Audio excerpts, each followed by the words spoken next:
Good afternoon, everyone. Good afternoon, Minnesota. This past 10 days or so has shown the world the worst and some of the best that Minnesota has to offer. While the Floyd family, their personal grief of watching a memorial service yesterday, and they also had to do it in the context that the world was watching, and the opportunity to talk about what's next, what's the road forward, what does this mean, was very clear. This morning I had the opportunity to go out with community leaders. Some of that means elected officials, some of it means community leaders who are organically risen to that, and then business owners. Up in North Minneapolis, on Broadway, down on Lake Street. I want to say a specific thank you to some folks. You don't always see these sometimes in the legislature, but I can tell you they have risen to the occasion this last week. Senators Champion and Hayden, Senators Torres Ray, they were my hosts this morning. They were joined by Senator Disick. Also hosting was Representative Gomez, Hassan, Dean, and Dabney, and someone I've really appreciate, and I think certainly Hennepin County, but I would argue Minnesota is well served by County Commissioner Angela Connolly, who's been relentlessly trying to rebuild her community, and City Councilman member Jeremiah Ellison. They took me down there and we had informal talks, and it was for Minnesotans not in the area or have just seen the pictures on TV. It's one thing to see them, it's another to walk with a business owner who family has been there over 100 years and their business is no longer there. Or an immigrant business owner who started it with their savings 25 years ago to start a furniture store and to stand in what is a burned out building and a hole in the ground. And what that means, it becomes far more than just the property, because as we said, we are very lucky and we're very blessed that after George Floyd's murder, we didn't lose anybody else in this. But the destruction in the families is one thing. But this morning, and there was a lot of folks down there and numerous stories, the sense of hopefulness in a time that you may not believe that was there was overwhelming. Had a distillery owner tell me, Chris was saying, he was excited when he first did this. He's a pretty young guy. He said, I was excited when I started my first business, and anybody who's done it, it's the thrill of doing that and building something and getting it going. And that's gone now. But he said the thought of rebuilding in a new environment with the changes that are coming is even more exciting about what it can mean. That's pretty impressive. And then they talked about the reality of this. He said, yeah, I was severely undercapitalized. Most black-owned businesses are deeply undercapitalized, which meant they had not enough insurance. He also made some notes that I think, once again, the issues that Minnesotans are grappling with. Statistically, he said, if you go out there and ask for venture capital for a business like this, the average is about $1 million you'll get. Unless you're a woman of color, you'll get $47,000. Based on nothing else, nothing in the back. So he talked about, if we're talking about rebuilding, this is going to be a key piece of it. The fear that was echoed is that these businesses will leave and take the culture with them, that these businesses won't be able to rebuild, not just from an economic standpoint, but from a cultural standpoint. And the fear was echoed in the belief that if we don't do this right, and people end up selling these properties out, that the gentrification will destroy what was the unique culture of this area. And so there's a thoughtfulness on the ground, on the areas that extend, of course, on accountability on policing and criminal justice reform, but all of those issues, but then coming back to the businesses, how do you build into the community? So I have to tell you, it was gratifying, it was helpful, it was a challenge to all of us of what we're going to do, but the spirit of community there is strong, and I hope those are the stories that now get to told more and more often. I'd also like to say how grateful I am to the Minneapolis City Council for acting in an unprecedented manner on the commissioner's charge. Commissioner Lucero is here to talk to us a little bit about economics and equity in economics, but he'll certainly be able to answer some questions on the commissioner's charge. Things that have happened, and this morning the first one I saw as I'm getting briefed as I'm doing things, that the city of Minneapolis has banned chokeholds from the police department. When I hear that, the first thing I just have to be honest is that's a pretty damn low bar just to start with, in terms of that we hadn't had that. But to think about this, that's in many communities. And it took this to get it done. And community activists, and I want to call this out, community activists who've been asking for these changes that can be made in the short term and then the systemic changes, this is how fast it can happen if you do it right. And I want to just be very clear to make sure that people know that the work that Commissioner Lucero and the Minnesota Department of Human Rights did was based on the legwork and the blood, sweat, and tears of activists over decades to try and formulate what works and what can change how we look at our communities. That's a really important part of this, that the Minnesota Department of Human Rights and the announcement we made last week was a catalyst to put in place what already happened in the Minneapolis City Council, which will then trickle down and need to be enforced into the culture of how we do policing. That's a pretty big change if you think about it. It was not forbidden to do a chokehold yesterday. Now today they put it in and it is.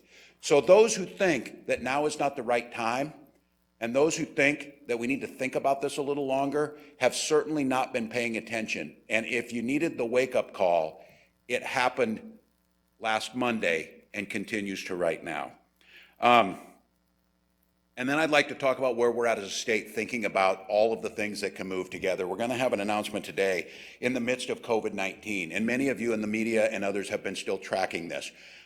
We're still making sure that, again, as we started, we knew that when COVID-19 came here and when the pandemic started to spread by mid-February to early March, that the United States was not prepared, state of Minnesota wasn't prepared, that the transmissibility of this and the danger it posed to certain populations had the potential to overwhelm hospitals, as it had in Italy, as it had in Spain, as it had in New York City, and that we needed to create the space to be able to build up hospital capacity, to build up PPE, and then probably most importantly, learn how we live with it for the long haul until we get immunity or we get the vaccine.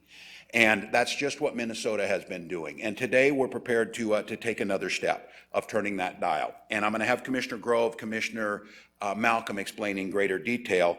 But starting next Wednesday, June 10th, we will be turning that dial. We'll head back into our restaurants with some capacity restrictions that will be in place, gyms, fitness studios, other operations.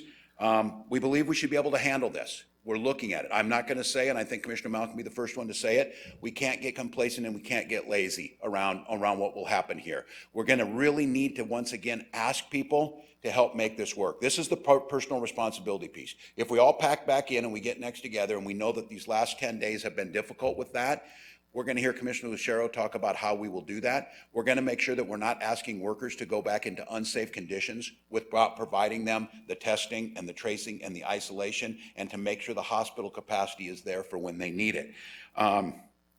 These steps will be critically important.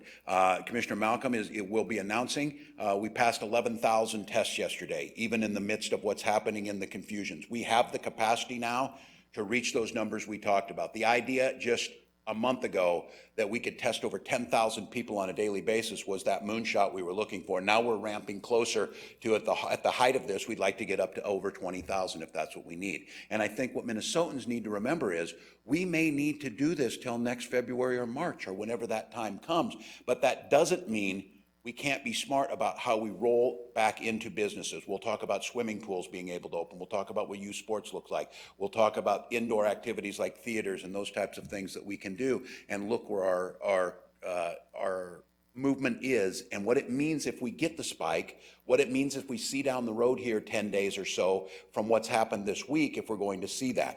But I'd like to say one of the things, and this is gratifying to me, I talked earlier about those representatives that sometimes you don't hear that much about, but the way the system works is these are people that are on the ground. I was getting texts at 2:30 a.m. for people standing next to burning gas stations. I got text in Talls, and I talked to Jeremiah Ellison, who put Trey on the phone, who owned a barber shop, and he's on the phone this morning telling us about what happened. He and his council member were out there throwing buckets of water on a fire in his shop when this is happening. That's neighbor to neighbor. This is what it was about, and then telling us what they need to do to rebuild.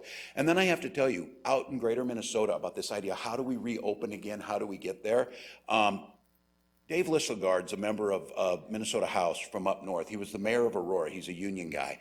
Just one of these members of the House that you don't hear about in the paper a lot because they're just a grind it out, do the work type of person. He has been funneling things from business owners who are saying this, who want to reopen safely. They're concerned about, are they going to be viable afterwards. They don't have a lot of cases up and around their Hibbing area or wherever they're talking about. He's conveying back through his leadership and directly to me what needed to be done and telling us this is what needs to happen. So I want to thank, there's lots of them, but if the example today of what it looked like Dave Lislegard making that case and trying to get this right. And so we're excited about this. You're going to hear them talk about, Commissioner Harrington will talk about it, and he will say, and I'll talk more about this, about removing the curfews, because Minnesotans and here in Minneapolis and St. Paul and the surrounding areas have shown that they've risen to the occasion. This is their city. It will be done the way they want to see things done in terms of respectful protest being at the heart of the change that needs to come.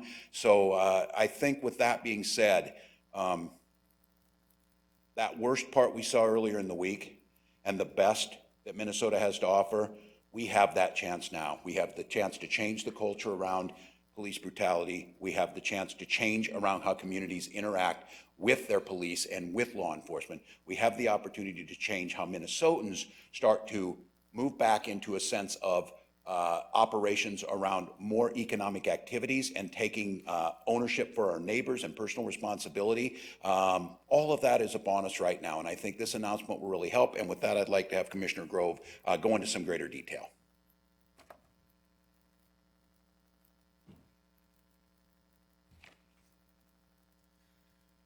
Well, thank you, Governor. Good afternoon, everyone. Happy to be here today. And I want to say before we begin going into the details of this order, our Department of Employment and Economic Development has been honored this last week to work very closely with many legislators in the affected districts that were hurt very badly by the protests and riots we saw unfold. And I've been having lots of really helpful, difficult but helpful conversations with legislators, community leaders, city officials, economic development leaders on what a response can look like. And we're beginning to move forward with a disaster declaration that will help free up some funding from the SBA, but we know much more is needed. And so those conversations are going to continue in partnership between our agency and legislators, and it's the business owners themselves that are telling us what they need most, and then we're going to work with very closely to respond and bring back these neighborhoods in the way the governor described.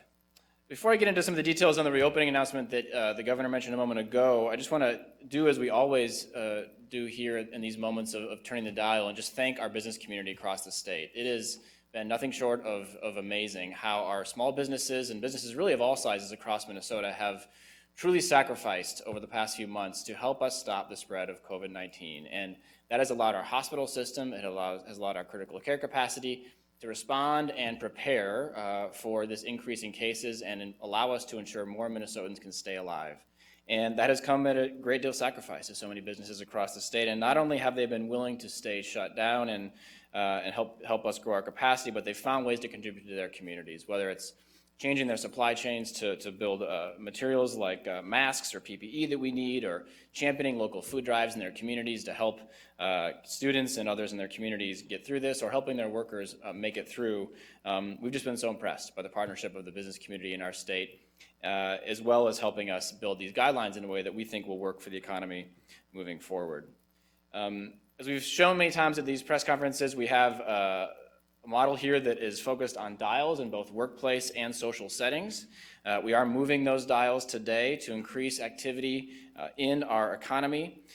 As always, though, we are not going back to normal, and we remain in a world that COVID is a major factor in our lives. And so we're continuing to ask really for personal responsibility throughout this next phase. That means wearing a mask when you're out in public, staying 6 feet away from each other when you're in groups, and really staying at home if you feel sick or have any symptoms. That is really critical to making sure we can turn these dials, do so carefully, and continue to mitigate the spread of this disease, yet bring back many sectors of our economy. And so Commissioner Malcolm will talk more about that in a moment, but I did just want to say that as we turn these dials, we want to remain very vigilant and careful to stop the spread of COVID-19. So there are some broad principles that we're bringing to this next phase that apply really to all settings. The first is that social distancing requirements come first. That need to stay 6 feet apart, to practice sanitation protocols, to wear masks, to be careful. That is the bedrock principle of every single move that is made across this dial. As well, we're looking at capacity limits for various settings. These capacity limits are always based on the fire marshal's occupancy restrictions for a given setting, and the percentages that we'll walk through in a moment are really based on the type of contact that exists in a given setting, the length of that contact, and then the predictability of that environment, as we've talked about before. So different settings are different, and so different capacity restrictions will apply to those settings accordingly. And then the third sort of main principle here that we want to refer to is simply that the maximum amount of people in any organized setting here is 250, and that essentially demonstrates that we're not opening large settings here. We're keeping settings at a cap of 250, and that will apply to so many of the industries I'm about to walk through. So the first shift that we're going to make starting next Wednesday, June 10th, is to increase the gathering limit for outdoors. That's up to 25 people that can now gather outdoors. It was previously 10. The gathering limit will remain at 10 for indoors, given the virus spreads more quickly indoors. And we're asking that social distancing be used in all those gatherings, and we're strongly encouraging Minnesotans to wear masks. The next sector we want to address is restaurants and bars. We are now moving beyond just outdoor seating and into indoor seating as well, up to 50% capacity of your indoor facility with a maximum of 250 people indoors. The outdoor limit will also be 250. Previously it was 50, so you'll be able to have up to 250 outside and 250 inside. Many restaurants aren't that large, but we thought it prudent to have a cap. We are requiring workers to wear masks, strongly encouraging customers to wear masks. And I know that sounds somewhat awkward in a situation in which you're eating and drinking, but it's so important for the safety of those workers that when you're giving your order to the waitress or you're walking into the restaurant and transitioning into your seated area, that you wear that mask to really keep workers safe. They'll be required to wear them. We strongly encourage customers to do so as well. That reservation requirement remains. That allows for more safe and predictable movements within a restaurant setting. The next shift in terms of advancing businesses that are currently opening to a new level focuses on personal care services. This is hair salons, nail salons, barbershops, what have you. These were previously at 25% capacity. We're popping that up to 50% capacity. Both the patron and the worker must wear a mask given the sustained, very close contact that predominates those settings, and again, reservations required. Places of worship, the change here is to advance the percentage capacity up to 50%. Other than that, all things remain the same. 250 people max inside a contained area, and outdoors, 250 people allowed to congregate and worship together there. Now, there are some settings that have not been open up till now that will be opened with this executive order, again, starting next Wednesday. And the first of those are gyms and fitness centers. These activities, of course, require a lot of physical exertion. The environment's a little bit more dynamic and less predictable. The disease, of course, spreads through airborne particles, which increase through exercise. So the capacity limit here is 25%. Again, the max cap is 250. We're asking people to stay, again, 6 feet apart. Really encouraging you to wear a mask, again, to and from the gym and in between activities there. Of course, when you're exercising, that's somewhat impractical, but wear it as often as you can. Group exercise classes will be allowed if social distancing can be maintained. We encourage gyms to think about outdoor classes, of course, in the summer as the weather's gotten nice, and again, encouraging social distancing in all cases. We also made a move to turn the dial on entertainment venues. That was originally a part of Phase 4, but as we looked across the board at all the settings we were looking at for Phase 3, it did make sense to consider entertainment venues as well. And by that, I mean movie theaters, bowling alleys, arcades, museums, these sorts of settings that are indoor entertainment. And we're opening those up at a capacity rate of 25%, again, not to exceed 250. And there's some differences here. Sitting in a movie theater is obviously different than going to a bowling alley. The limits are the same, but you'll see on the website some different guidance documents for seated recreation or seated entertainment rather, versus recreational entertainment, just to give a nod to some of the different things to consider in those environments, and lots of good conversations with industry leaders there to develop that guidance. Outdoor entertainment, you're talking about movies in the park, outdoor concerts, et cetera, they will be able to resume at a maximum capacity of 250 people. As the governor mentioned, pools open again at 50% capacity. The health guidance shows us that the disease is not spread through water, which is great. Of course, social distancing must be followed in all settings, and particularly pools, but at 50% capacity, we feel comfortable opening up those settings as well. Now, with the increase in gathering limits of up to 25, that has some implications for sports that I wanted to talk through. And we know Minnesotans are active and it's summer, and so lots of good and I think thoughtful questions about what this all means for sports. With 25 being the cap, you can imagine 11-on-11 types of sports being able to happen, both for youth and adults. There's, of course, a different type of activity, though, in different types of sports. You have low-risk sports like tennis, where you're, by definition, quite a bit apart, and you got high-risk sports like basketball, where you're very, very close. And so low-risk sports are now moving into a phase where games and competitions are possible, again, with those social distancing requirements in place. And for high-risk sports, practice in engaging in the activity is allowed, but not games and competitions because of the significant contact. And there's lengthy and quite detailed guidance on the specifics and what's a low-risk and a high-risk sport in our guidance documents, but wanted to highlight that basic difference here, as sports are something that I know so many people are asking about and care about as we head into summer. We will also continue to retain the guidance that if you can work from home, you must continue to do so. This is one of those things that it just allows us to limit the amount of contact that's possible, and it's critical for those workers and those businesses who can have workers to work from home to be able to allow them to do that. The other piece of this is planning, and we've said from the very beginning that we've learned a lot from the businesses out there who've always been in business and have been looking for ways to make both their employees and customers safe. And so many businesses that we've talked to who've been navigating this pandemic have plans in place, right? They have plans for how traffic flow should work, how masks should work, how health screening should work. And that's really a critical part of not only keeping people safe, but building the kind of consumer confidence you need to make an economy work. Without that confidence, customers aren't going to want to come out. They're not going to want to come and engage in commerce. And so plans are really critical to getting this right.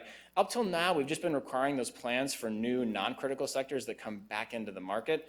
But at this point, with the broad sort of expansive set of reopenings we're announcing today, it just makes sense for every business to have a plan. And I think, for many of the businesses, this is not going to be any kind of a change because they already have one. But if you don't, and you're a critical sector business, today's executive order requires you to have one by the end of this month, so by June 29th.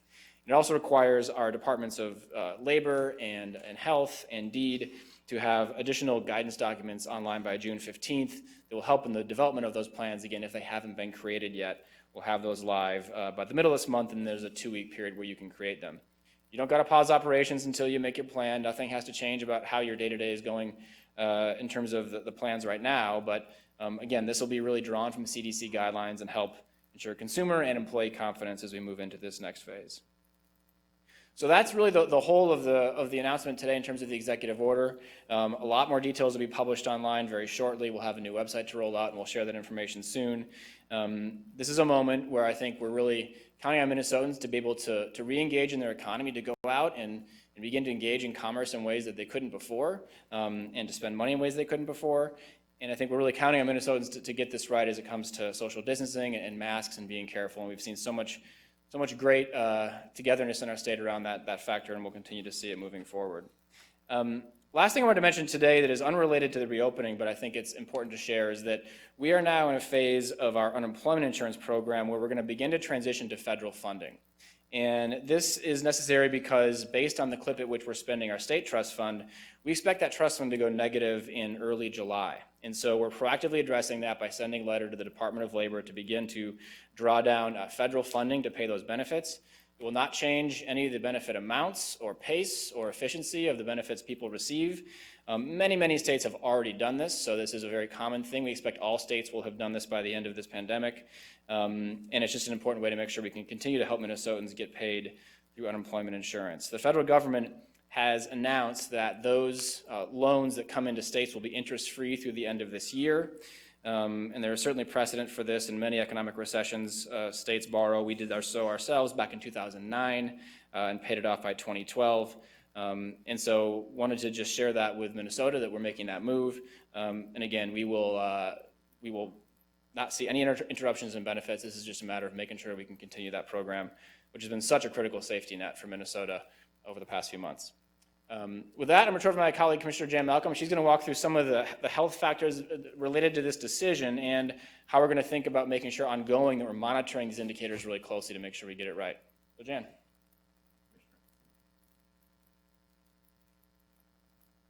Thank you, Commissioner Grove. Good afternoon, everyone. I would like to just talk a little bit about the health context for today's decisions.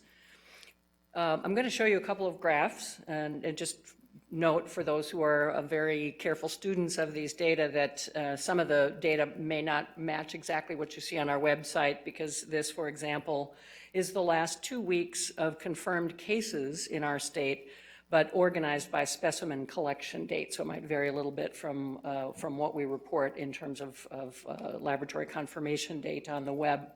But what you see here is a pretty interesting pattern, and if we extended this to the whole month of May, the pattern would really hold. That we appear to have hit kind of a plateau with some smaller waves within it. And something rather significantly changed from the second half of April, where we were really seeing what the CDC referred to as kind of logarithmic growth, to now this pattern of more of a plateau with small waves within it. So you see that we've had several occasions of several days in a row of declining cases, followed by another uptick, followed by another downturn. So that appears to be the pattern that we're in. I'll have more to say about that in a moment. This graph looks at hospitalizations. We've talked over and over since the beginning about the critical importance of making sure that we've got the capacity to care for that thankfully small percentage of people who get severe disease and need hospital level care, and particularly critical care levels in ICUs. And so what this shows you is the pattern of hospitalizations over the last couple of weeks. And this is statewide. So I will also note here, I think I've mentioned in prior press briefings, that a couple of our hospitals, particularly here in the metro, have been very busy and have had very full ICU units and have even gone into some of their surge beds.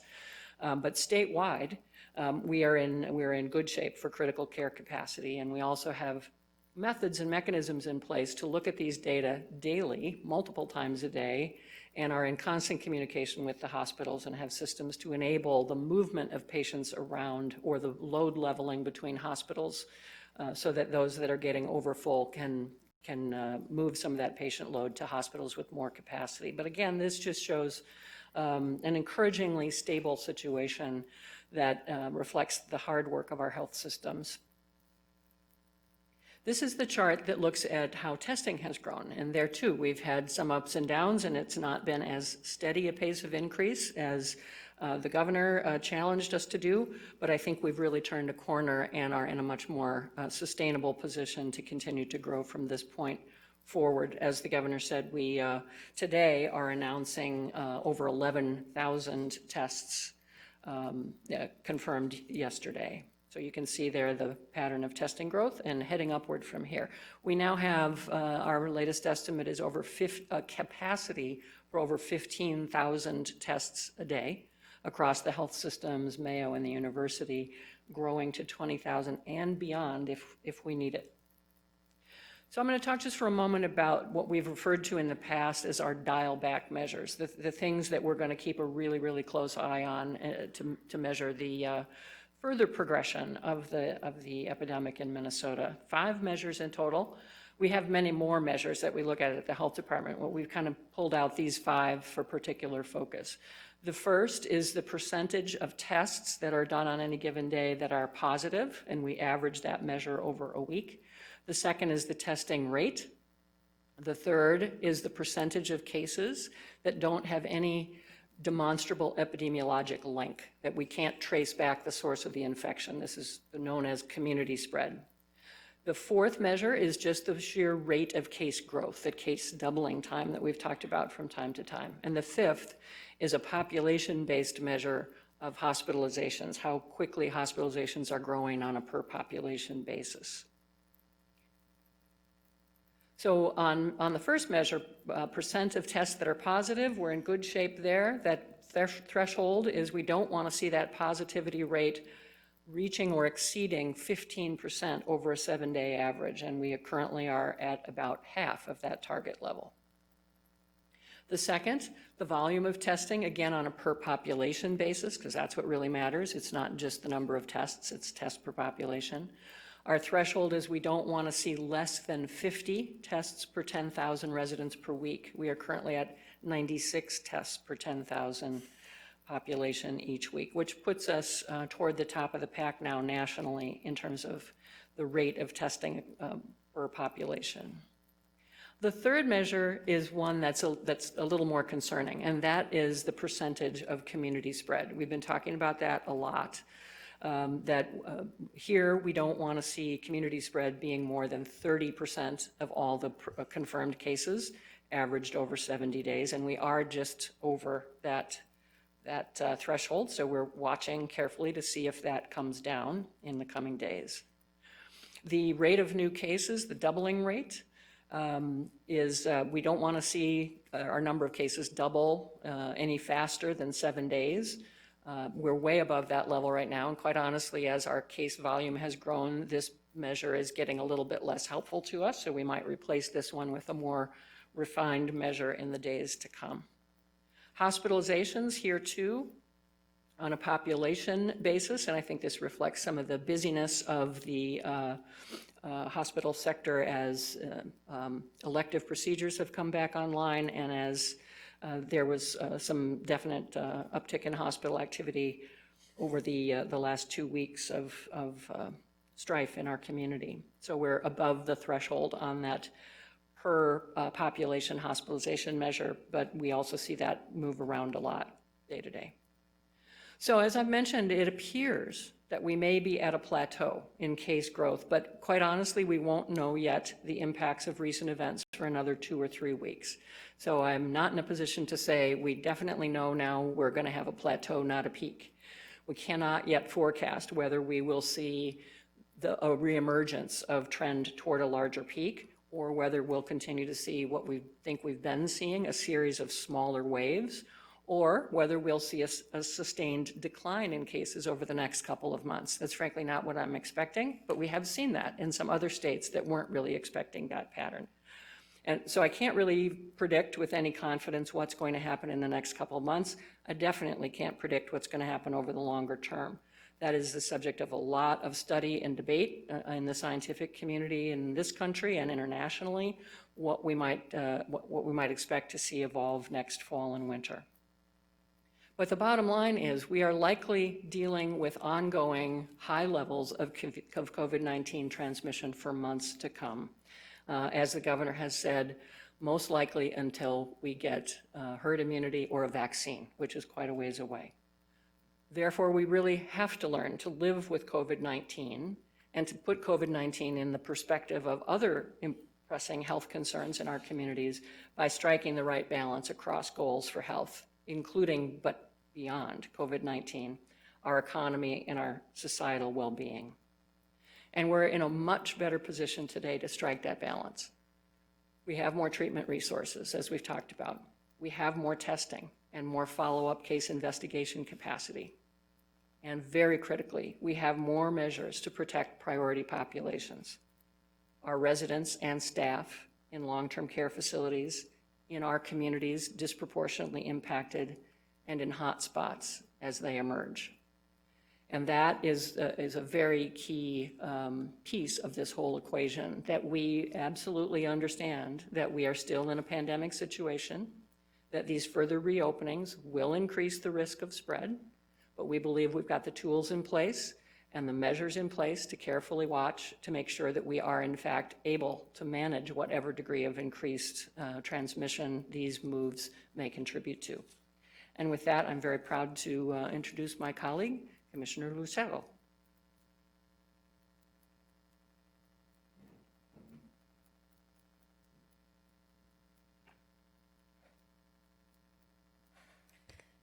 Hi, good afternoon. My name is Rebecca Lucero, and I'm the Commissioner for the Minneapolis Department of Human Rights. Now, I'm here today to specifically talk about the work for the Community Resiliency and Recovery Workgroup, which I have the honor and privilege of co-chairing with Lieutenant Governor Flanagan. I'm also available to talk about any of the questions about the temporary restraining order our department filed against the Minneapolis Police Department earlier today. Let me talk about the Community Resiliency and Recovery Workgroup. It's been a real honor to be able to work on that. This is one of about 9 interagency work groups designed to respond thoughtfully to COVID-19. And the focus of this work group is to center racial justice and resiliency in the COVID-19 response.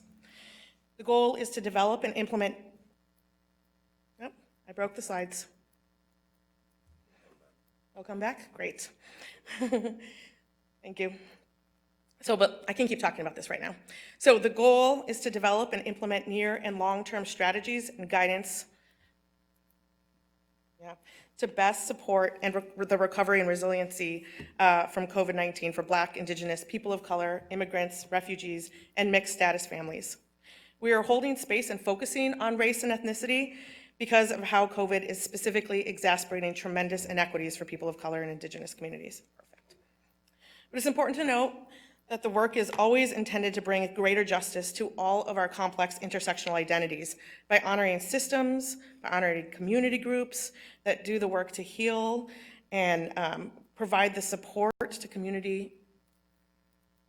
As a woman of color with family working in places with increased exposure, as a woman of color whose family has high rates or high medical conditions that put them more at risk, this is deeply personal to me.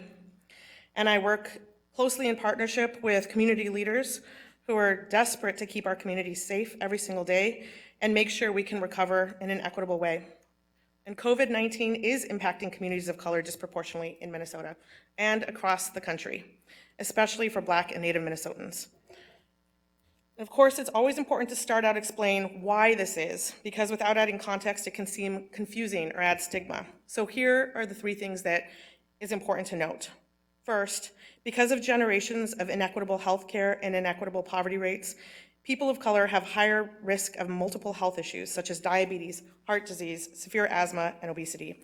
These health issues put communities of color and Indigenous communities at higher risk for severe illness from COVID-19. Second, people of color and Indigenous communities work in jobs that have always been essential and are now referred to as such. This means that communities of color are overwhelmingly not working from home. They are either on the front lines facing additional exposure or have been laid off.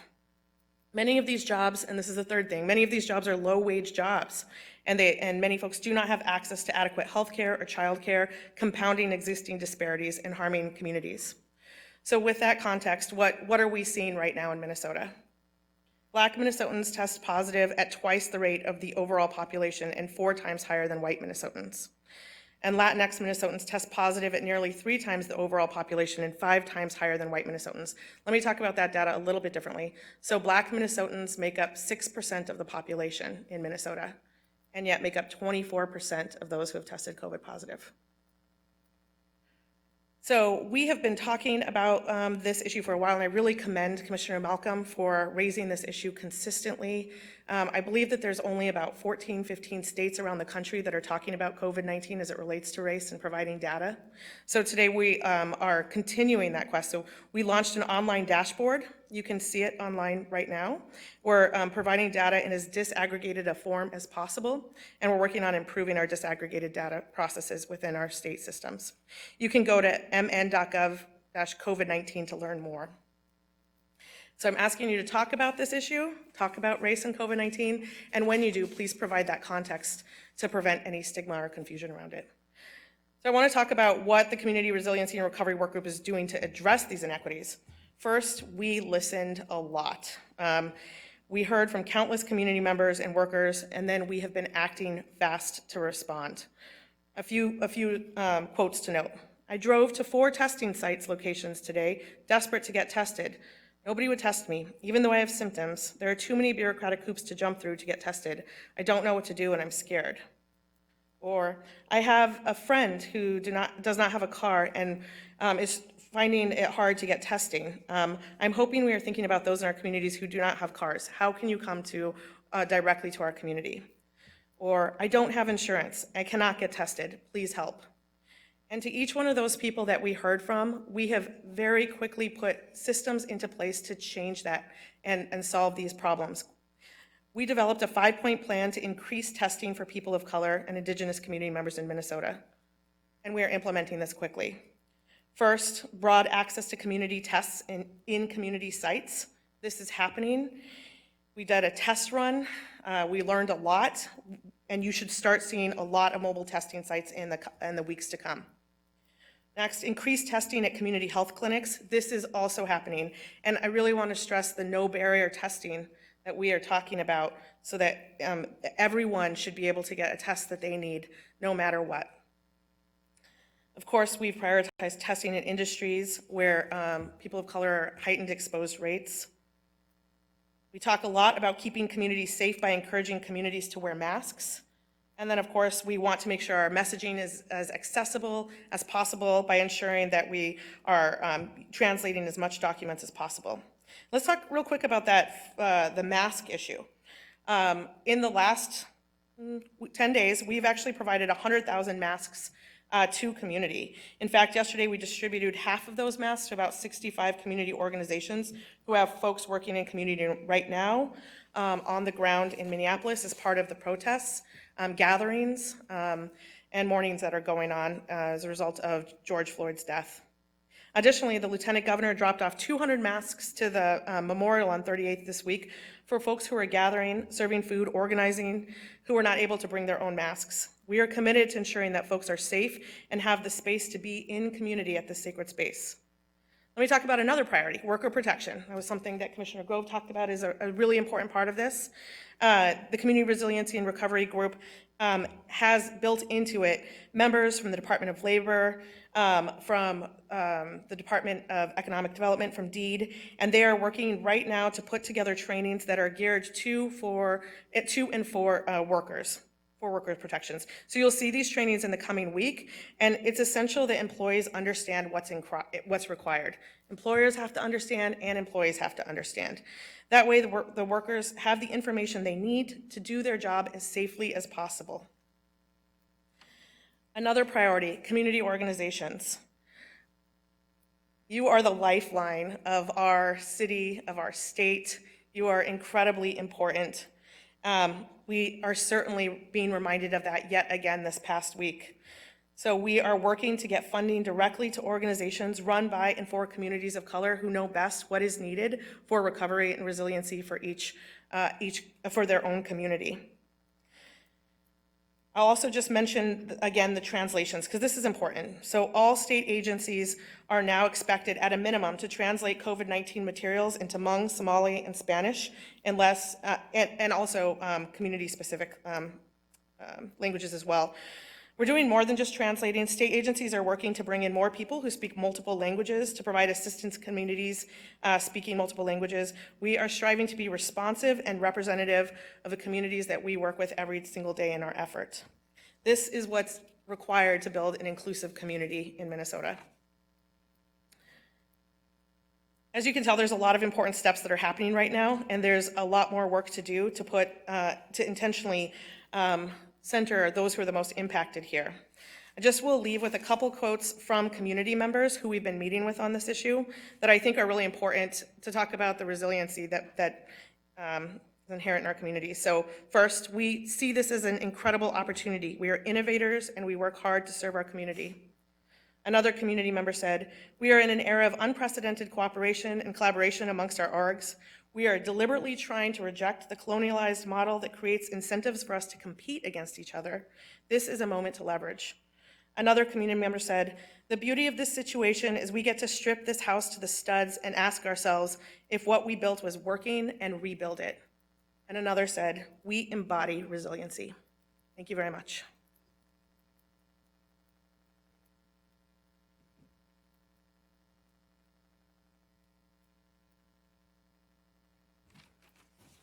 Good afternoon. John Harrington, Commissioner of the Department of Public Safety.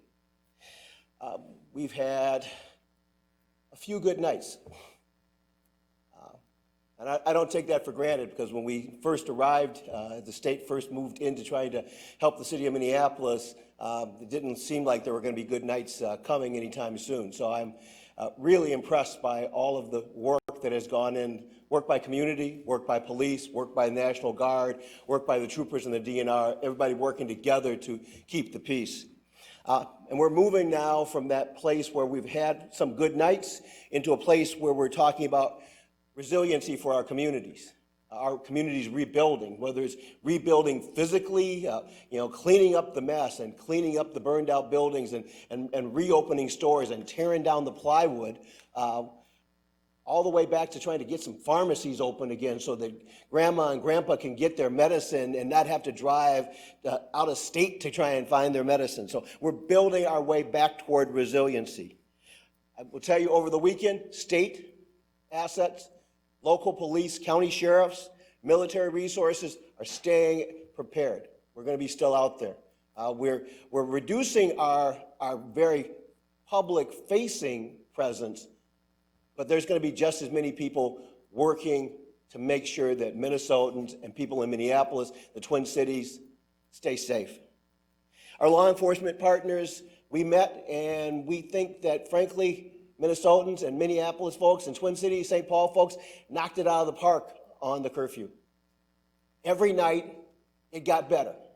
First night, we had a few more folks that wanted to, I think, test the waters. Every night, it got quieter and quieter to the point where we don't see any need for the state to have a curfew.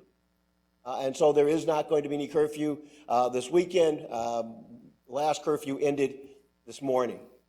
We are in agreement on that. But we will ask, just as you stayed inside and you stayed close to home and you stayed at your businesses to make sure that everybody was safe, we'd like you to continue doing that. We think that has really worked. It has allowed us as police officers to get after the bad actors without having to worry about having somebody step out into a crossfire that we didn't want them to be in. It allowed us to chase down the bad actors in cars without worrying about who was going to be in between us and them if a chase started. So we appreciate what you have done already. We'd like you to hold on to that sort of ethic of staying home and keeping the peace yourselves for a couple of more days. We are going to keep the Multi-Agency Coordination Center open throughout this weekend.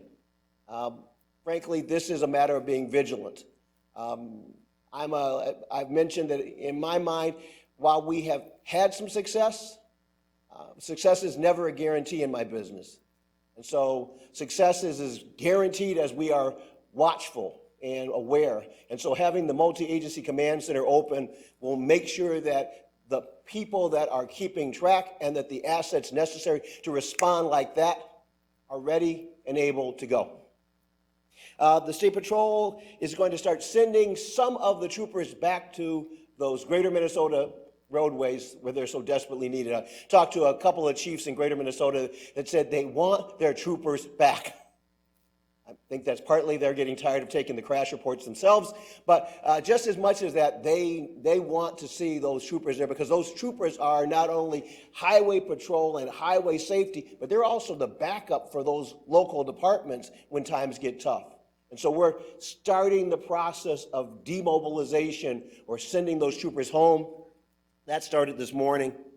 And the National Guard is going to continue its core missions here of fixed site security, but we're also starting to demobilize that. And there's a plan to move those folks forward and get those teachers and plumbers and grocery store owners and all the rest of the folks that make up that National Guard group, get them back home because, once again, their families need them, their communities need them, and we have less need right now than when we started. In addition to the assets that are starting to demobilize, there are other assets that are mobilizing.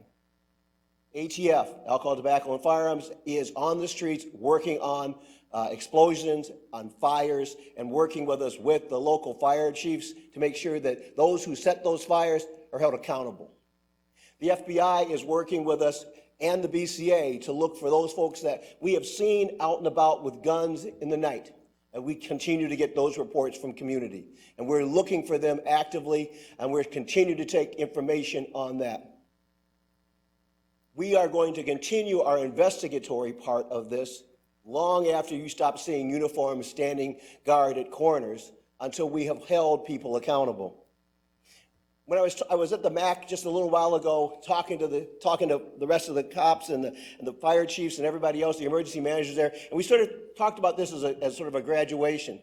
We arrived code 3 in an emergency.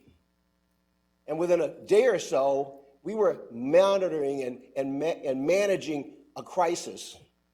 And right now, we're moving into a place where we're prepared for resiliency, but we're prepared to be resilient with vigilance, where we are keeping track and we are watching and we are prepared to respond if an emergency reemerges. With that, I would turn it back over to Governor Tim Walz. Thank you. Well, thank you, Press. I appreciate your patience. We had a lot of information. It's, I think, one of the bigger days since back in March when we entered into the first emergency order, and then the end of March where we issued the stay at home. Returning to a place where I think many want to get to.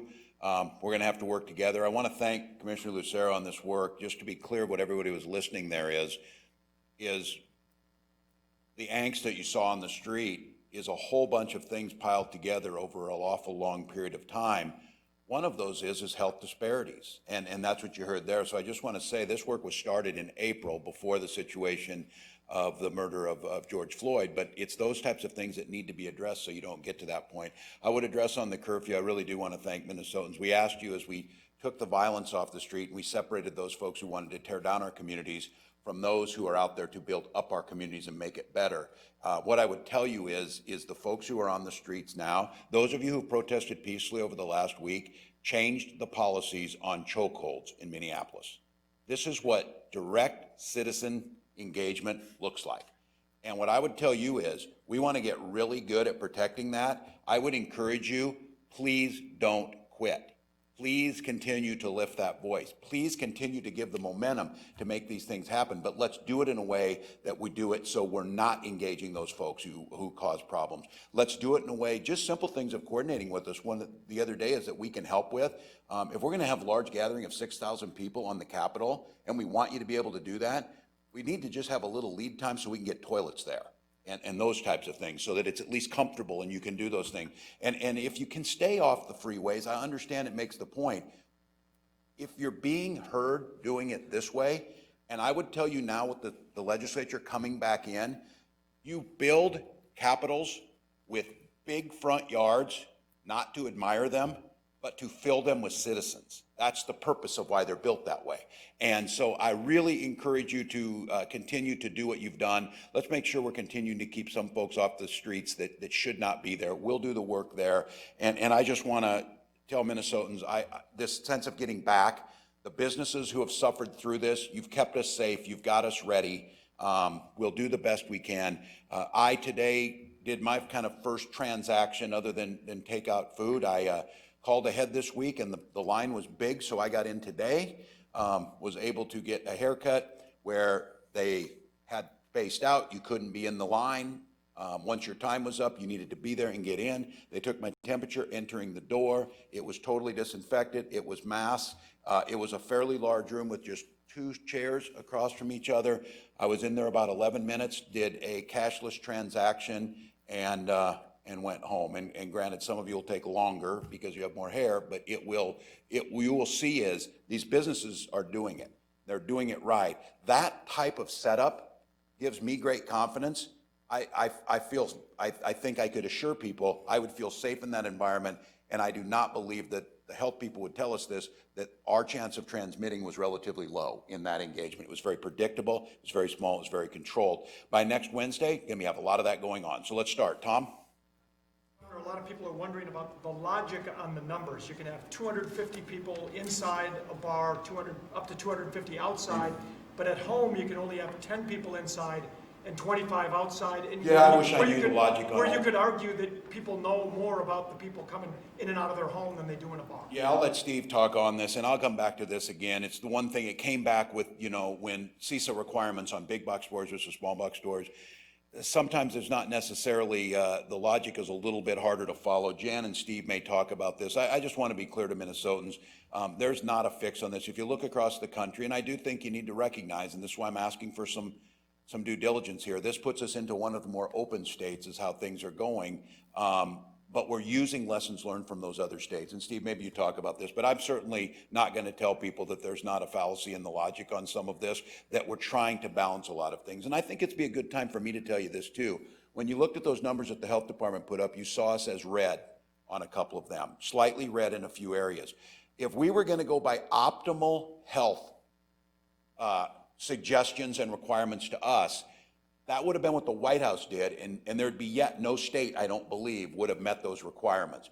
So I have said all along, you have to take the health requirements, but you also have to take the well-being, and you have to take the economic requirements, and some of this has to do with that. So Steve, I'll put you on the spot to explain how some of these fallacies work out.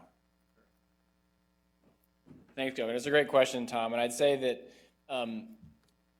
the reason for the 250 cap is to prevent really super large gatherings from happening. So think about large county fairs, large outdoor festivals, large organized gatherings. 250 helps us prevent that from happening and gives a little bit of guidance to organized settings and the caps that they can reach.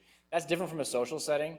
In a social setting, if you're getting together with a bunch of friends, that's a social setting. There's not an organizing body. There aren't regulations. There isn't a COVID-19 preparedness plan. There's not those structures that are in place that come with more organized settings or businesses. So there's some differences there. It's not perfect. I would say in every single setting, the thing to focus on is social distancing. The caps, the capacity, all those things are there to be helpful. But really, at the end of the day, you need to make sure you can stay 6 feet apart from people. You need to wear masks. You need to keep the hygiene up. That's the thing that should guide these decisions. And you'll talk with different business leaders, and the capacity numbers are fine, but if you can't keep 6 feet across, the numbers have to be lower. I was talking to the convention center folks earlier this week, and they said they looked at their big ballroom, and I think it can take about 1,200 folks.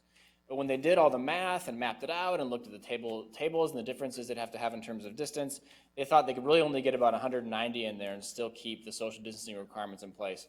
That's far less than 25%, but again, they're doing that work to figure out what makes sense in that organized setting, and that should be kind of the predominant guidance. The 50% capacity in churches, would that pertain to funerals or memorial services? Yes. So people can have a memorial service for a loved one up to 50% capacity of a church? Yep, the weddings, the funerals, those religious ceremonies or non-religious ceremonies that are such important life milestones, they can proceed with that 50% capacity cap. But again, that social distancing metric is the most important one. So that's critical to look at to make sure that you organize a setting in a way that allows people to remain distant. Would that be? Yes. Can you go through the organized sports? You said low risk and high risk sports, but you didn't define it. What are the definitions for low risk? Yeah, and there's a quite detailed guidance document on our website that will go into what a high-risk sport is and a low-risk sport. Essentially what we're talking about here is there are sports that you can play pretty easily 6 feet apart, even in a competition, right? You can play a tennis match a pretty good distance away from somebody. You can compete in a race a good amount of distance from somebody. 5-on-5 basketball is a little tougher to play competitively in a game with social distancing. You'd be a pretty bad basketball player if you try to stay 6 feet apart from the person you're trying to defend. So you can play basketball, you can practice basketball in ways that allow for social distancing, but those games don't really work. And so that's just one example, tennis and basketball. There's several others. There's a list again online, and we'll circulate that pretty broadly. Where does baseball fit? I believe baseball is still in the high-risk category. I'd have to go check the list. Yeah. And I think, the question probably will come on professional sports. We continue to have conversation with the Twins, with our other teams in the state. I think that 250 cap, again, applies to those settings, but as it relates to some of the broader implications of Major League Baseball and other professional sports, those conversations are going to continue. I understand, Governor, what you're saying about the bit of arbitrariness in the numbers and everything, but nonetheless, you're being encouraging right now. People have been demonstrating on the Capitol. You're talking about going to George Floyd's, the site of where he was killed. These are crowds that are way above 250 people. But people out in other parts of Minnesota who maybe want to get together for an outdoor vigil themselves for this would look at these rules and say, well, this is not allowed. Yeah, well, I'm encouraging people to social distance. No, you're absolutely right. I think it would be naive of us not to think that we are in a singular moment and a unique moment. I think many of us would understand if I tried to bring the National Guard in here and say, you're not going to have a peaceful protest of over 250, we're going to start arresting you, it wouldn't work. I'm certainly encouraging them to continue to raise their voice. I would like them to do it in a socially distanced manner. I think we can get to a new normal in this where we can do this. I just want to be very careful about not stifling that outgrowth of democracy that is a fierce sense of change. I mean, this is a perfect storm, if you will, one created by nature in the pandemic and the other created by generations of systemic racism, but the two of them are intersecting in a really bad way. So that's on me. I take the responsibility of trying to strike that balance. I think there are some folks that would say that, but I would hope they would look at it that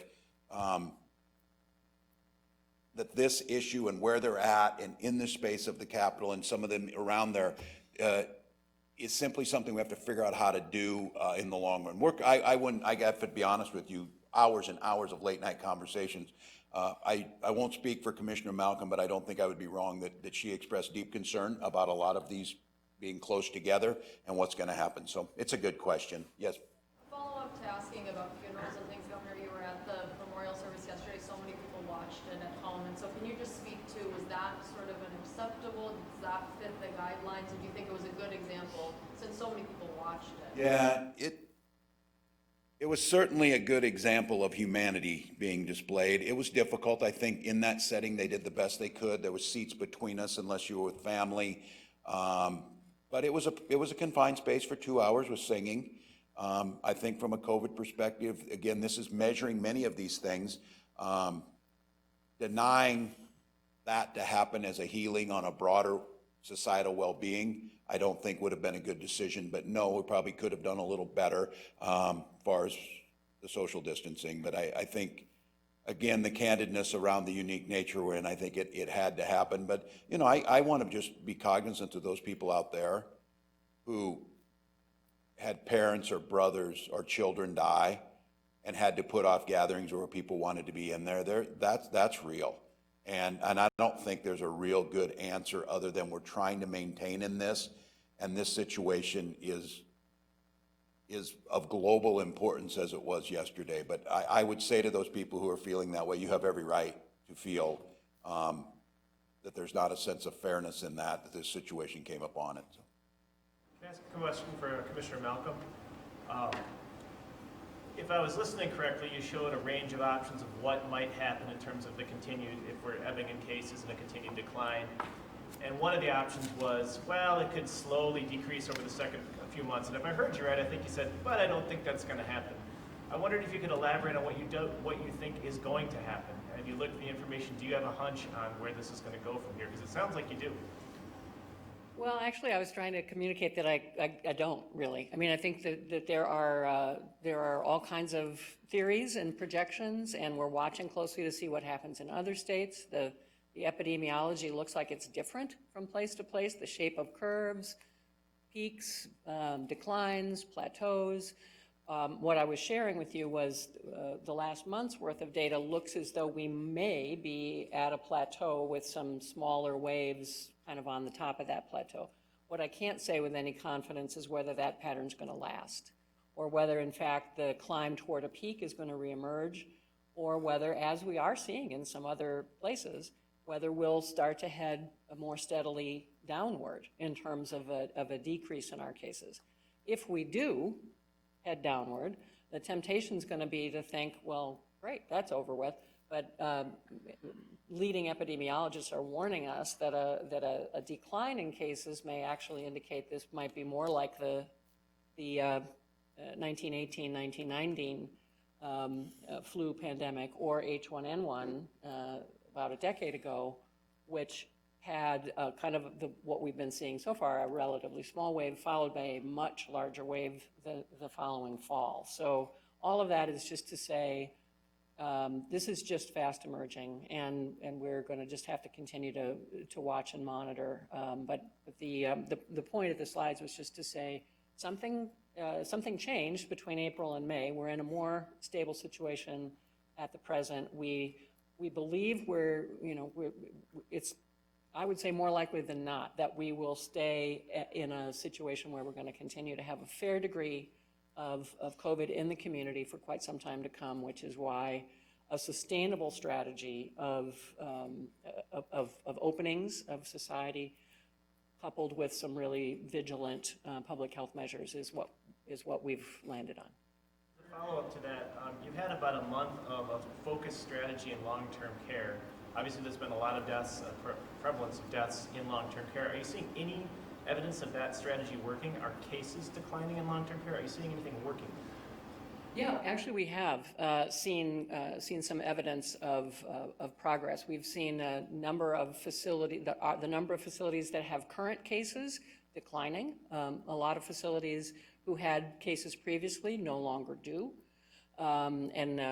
Just this week, we got some confirmation that if you look apples to apples and just looking at skilled nursing facilities or nursing homes, our per population case rate is less than the national average, and it's about in the middle of the pack, and the same is true for fatalities among skilled nursing facility residents. So we have a clearer line of sight into the data. We are working really hard now to get better at spotting outbreaks quicker and responding to them more vigorously, and it is starting to really show in the increased infection control practices in those facilities. To you both, Governor, yesterday you tweeted out and said if people were at a protest, they should get tested. Our reporter, my colleague who covered one of the protests, went to go get tested herself and said she could not. So how? Why were they not able to? I don't know for sure. Out of tests? I had a similar experience, Governor, where a site said that they were only testing symptomatic people. So should they be? That's not the guidance. No, they should not be doing that. And again, we were very clear to people to try and change this. I'll let Jan to see if that information is. I just again conveying this. Our testing strategy involves a coalition of public, nonprofit, private hospitals. It's a coalition of the willing to be able to come in. We try and put out the guidance and try to have it be universally accepted across. I was very adamant about this, that I don't want people to have to say, if you don't want to say you were at a protest, what I wanted it was no barriers, I need tested for COVID. That's where I'm at. Jan, I'm going to have you address this, but that we have to fix, because if there's any discouragement about getting tested, that's what's going to be a problem. So let's figure, we got 3 people who couldn't get tested. She does not tell me that she was not able to get a test because she didn't have symptoms. So what do you do? What are you supposed to do? You got to go and say, I was at one of these protests and they'll test me? No, that, it is very regrettable that sometimes the guidance takes a while to trickle out. I'm sorry to hear, and it's instructive to hear that several people have had that experience, but the guidance is very clear that we're encouraging people who have been part of the part of mass gatherings to go seek testing if they were in part of those mass gatherings. So we are encouraging people, symptoms or no symptoms, if they've been in these large events, to go get tested. We've given guidance to the providers that they should not require people to have symptoms in order to get tested. So that is not what is supposed to be happening. We, in addition to those kind of clinic-based systems, as Commissioner Lucero mentioned, we're also standing up community-based testing sites, which will also be no barrier. So clearly, from your experiences, we have work to do to keep reinforcing that message. But it is clearly not the state's strategy to only test symptomatic people. Governor, I would say for all of you, I have not ever been tested yet, and when my trooper, remember early on, tested positive and had COVID-19, I self-isolated for the time. One of the reasons is because there was a shortage of tests. Now there is not. So I will wait my 5 days and then I will go through it because I was out in these. Conversation with the NHL recently about whether or not the Twin Cities could be a hub for a Not recently. I've spoken with and had contact with the NFL and Major League Baseball, but not the NHL. And I think that's what we're trying to look at. And as I've told these folks, it's our intention, if possible, and it makes sense health-wise, is to have our pro sports here. So I know they keep talking about us being a hub to be able to do this. I think that's something that we certainly, if we can make it meet the health requirements, want to have happen. HL has not They consulted have you not or the personally to commissioner. me. No, I have not yet. In this phase, Yeah. I'm curious if kids will be able to have graduation ceremonies now? Well, this is going to be a tough one, as we said at the time, because we talked about when we issued the last guidance, the first guidance, people were already thinking about it, and we said we know plans need to be made. At this time, we only know the data. It kind of goes back to this question. I think it's a really good question, because as a layman on this, and you hear this, we got all these models and whatever. What good are they for if it's just, it might be this, it might be this, it could be that? How are you trying to bring those together? And one of the things around graduation, our peak was still looking that it was going to come there. And now we're at a point, and we said, we'll continue to reevaluate. They could follow the guidance that is given out for weddings and gatherings and outside types of events. I am not in any way going to think that's going to make a lot of people happy or change where they were at.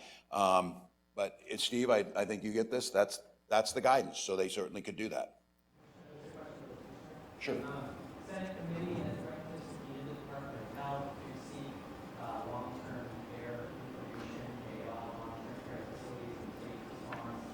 They set a 5-10 deadline. I guess I haven't seen that information delivered, but not only the Senate chair of that committee has called for that, but the top Democrat on that committee has also said he would support the subpoena. Can we just speak to whether you'll produce that information and why or why not? And in fact, that the opposite point, where there's revenue, both Republicans and Democrats will subpoena this information. Well, what I can tell you is that we've got that request yesterday afternoon, and there's a lot of data being requested there, a lot of very detailed data. We're working on it.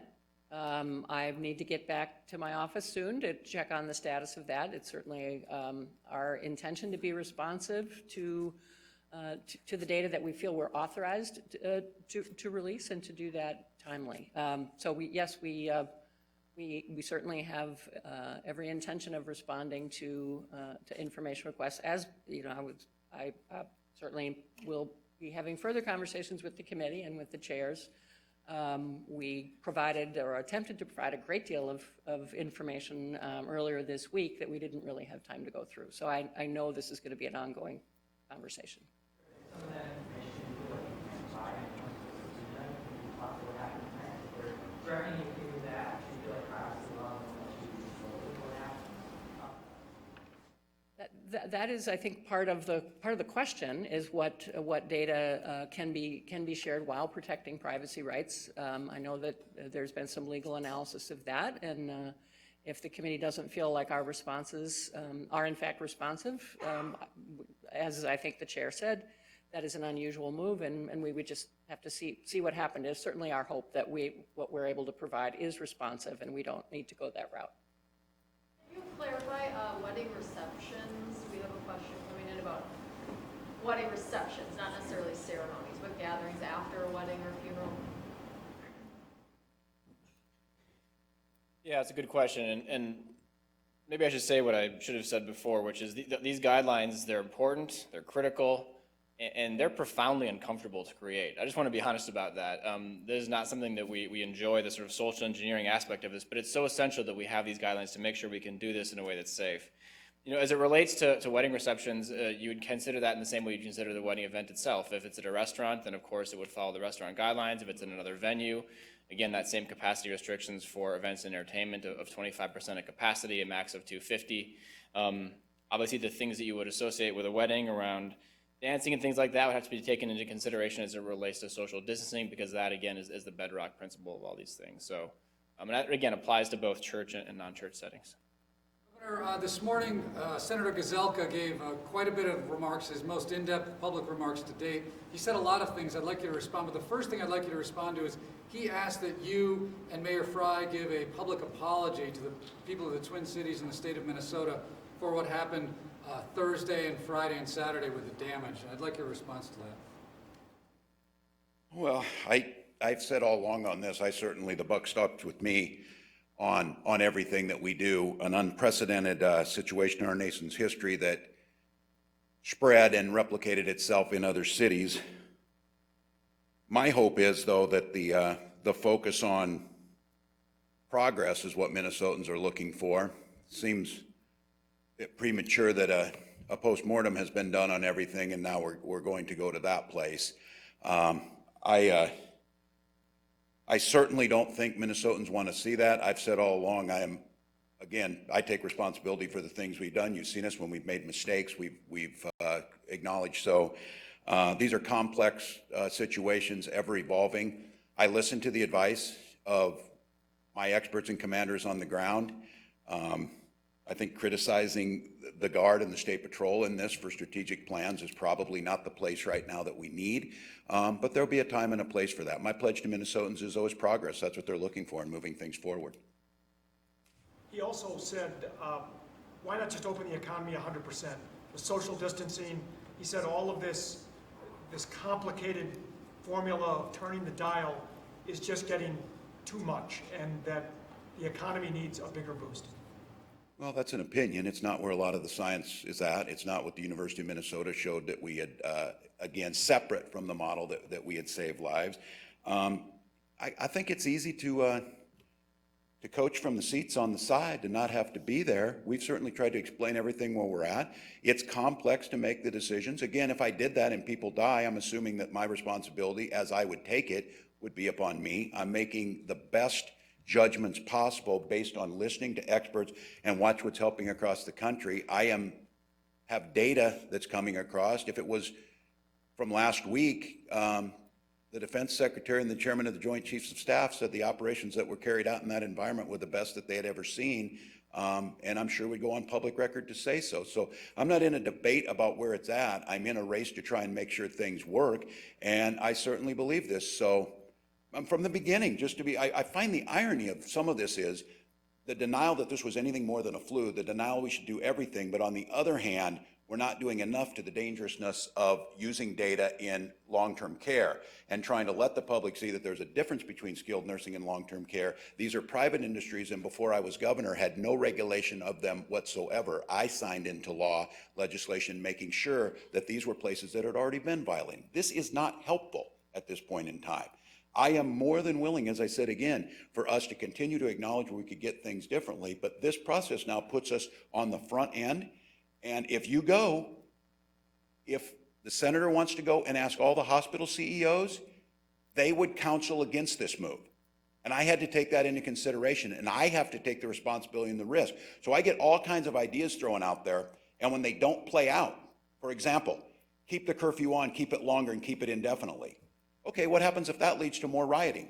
Then you take responsibility for that. Be a heavier presence. I think it was a very poor decision, and I think we saw it played out when the suggestion last week was to use the 82nd Airborne and to federalize troops here, when you've seen an outcry from every retired general and everyone that the law that I wrote, that I put in 2008 as a member of Congress on the Insurrection Act to stop that, that was the solution last week. That was the solution. Call the 82nd Airborne, and I didn't do that. That was the wrong decision. This is not helpful to throw those things out. We should be working together to find those places that work. And I am confident that this move on the economy puts us in a place, because we're going to have to operate indefinitely in a sustainable mode. And if you throw it all open, I would give you this. The state epidemiologist in Sweden is under a lot of fire and backtracked from their decision and said we were wrong. It's somewhere, and actually he didn't say we were wrong, and he said something very, I think, telling on this. He said, I think it's probably somewhere in between what the Western nations did and what we did. It was probably somewhere in between. And I think we've got 90 days of data now.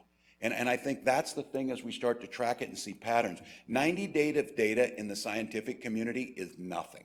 It doesn't prove anything. So, sure. Can I ask about the court order? A question was about the penalties for violating, whether a chokehold is performed or something else that's in violation of this order. What are the penalties and who's enforcing them? That's the city council. I did not see that. And are you familiar with that? Okay, very good.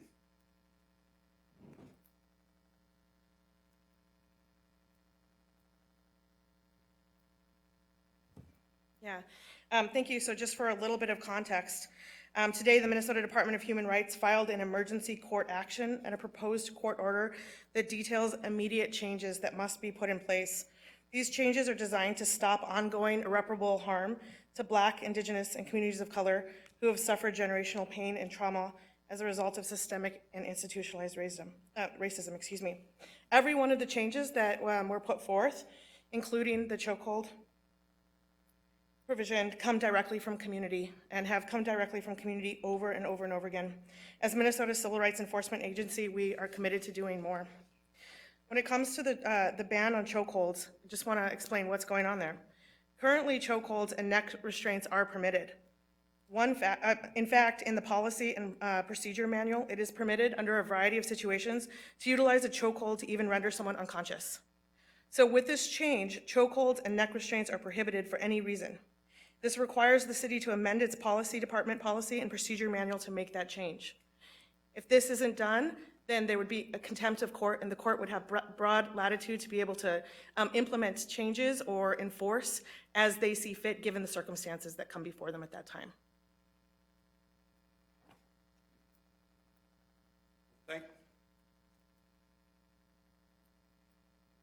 Thank you, everyone. A lot of news. I know we put a lot of it out there. Historic news around civil rights changes and policing, a sense of urgency around these issues, a unique opportunity by all accounts. More than likely, we will be back in special session next Friday. That gives us the opportunity, and again, I can't stress this enough times, nothing that's being proposed in these changes is anything that hasn't been around in many cases for decades. Nothing that's being proposed isn't working and has data to support it, whether it's in Camden, New Jersey, or other places. Nothing that's being proposed is being formulated in the dark or in a room. It's by community activists and experts on this. And so as we watched and as the Floyd family grieves, Minnesotans are on display to the world. I think I've heard this time and time again. I heard it on Lake Street. I heard it up on Broadway. I'm hearing it in every conversation. Our opportunity for the legacy of this state is to be the place where all this begins to change, where the big ideas start to happen, where people who are looking to change things that did not seem possible a week ago are now on the horizon that can be done. And so I would encourage you tonight, the curfew is off. Our businesses are opening. They are preparing for next week. I saw the University of Minnesota talking about in-classes in the fall. We're already thinking that way. We're thinking forward. COVID is still with us, but we got to live with it, and we have to figure out ways. And I would encourage us working together, changing course when we need to, staying firm to who the values and who we are, and being able to recognize for whatever reason, history has put this entire state in this position, and it's for us to decide what we do with it. And I've said this time and time again, Minnesotans don't fear history, we make it. Now's that time, so thank you. Thanks, commissioners.